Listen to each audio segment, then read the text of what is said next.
Hello and welcome back to Scratch Your Farm Models. So today's a different sort of video. So I've got a bit of a problem.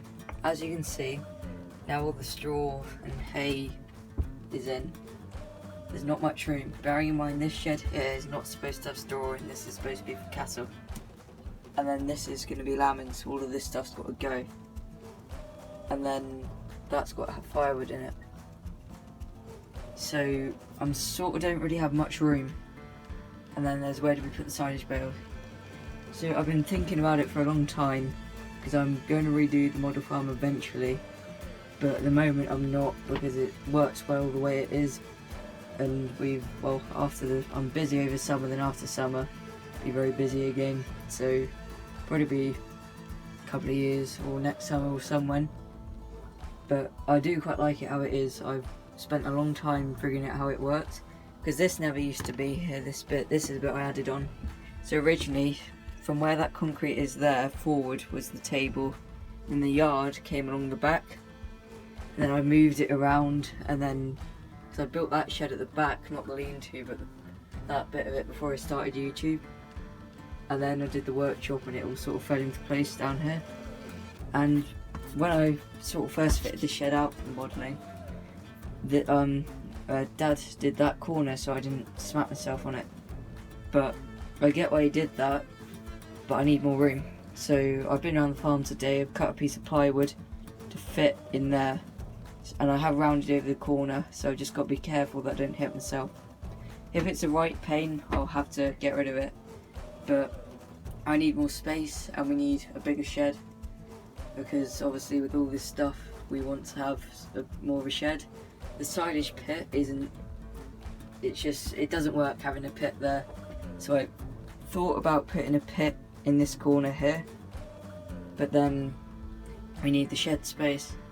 So the pit is probably going to get moved as well somewhere, but for now it'll stay there because I thought about putting a pit sort of here-ish, but then that sticks out too much. So my sort of final solution was take that lean-to down, put a pit there, cover that over, make that a small shed or something there, so we can put some straw or something in that, or basically take all these sheds down, build a couple of custom ones to fill the gap that stick out a bit more, because this one I built myself sticks out good, but these Britain sheds, they're not deep enough. But that's all future plans, but for now just want to bring this corner out to there, so it's going to be like that, and then build a big shed on it. So it'll still be yard to about here, so it gives us a bit more yard space.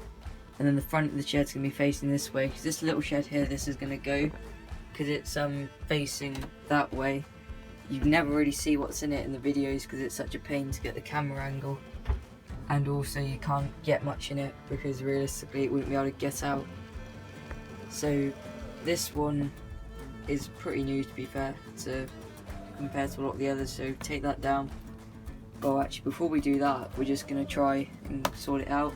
So I've got these bits of wood, it's just balsa on the side that needs to come off from where it used to be a gravel yard. And it's a bit annoying I didn't think of it sooner, because now I've got to figure out how the concrete is going to line up, because I need to get some more concrete and stuff.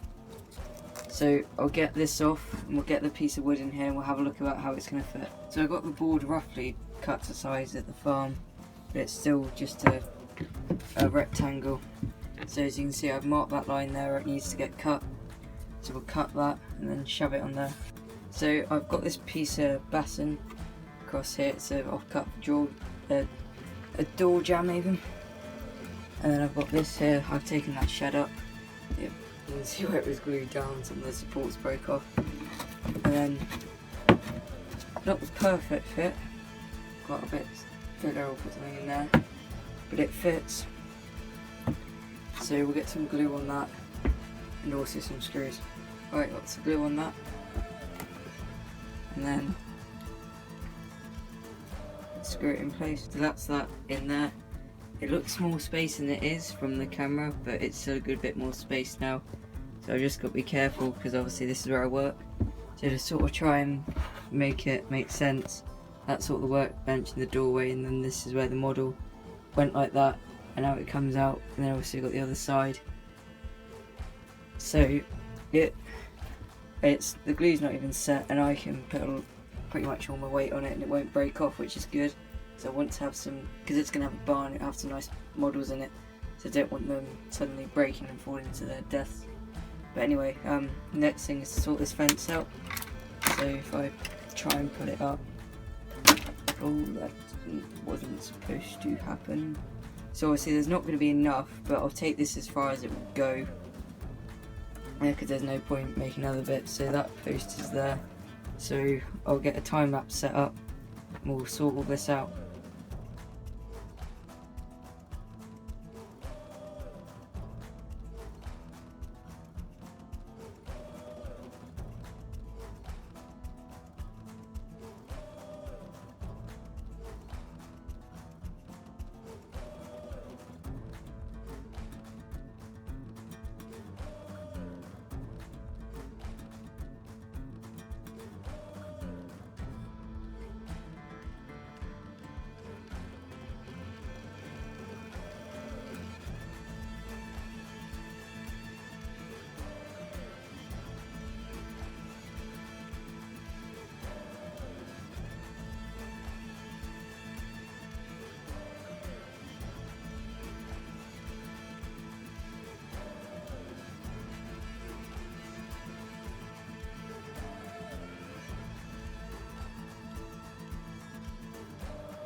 As you can see there, that's the extension pretty much done. So it still needs some touch up work here and there, and I want to have it concreted eventually. But for now the gravel I have to do. It's a shame I didn't keep the offcuts in this, but I gave them to a friend to use on his display. So anyway, that's that done. Obviously this barn, for now it's not glued down anymore, but I'm going to leave it there because I'm going to have it like on the model farm. I'm gonna have it as probably have a scene where the Yanmar's taking that down or something. But at least this is done. This is the main thing. There's still more than enough room. To be fair, I haven't noticed much difference because it's not like a walk in there. But when I'm setting up scenes down on that one, that's when it might start to become a pain if I'm hitting the head. But alright, I'm glad I did it. We can get another good big barn up there now. So that's that. Hope you enjoyed, thanks for watching and see you again soon.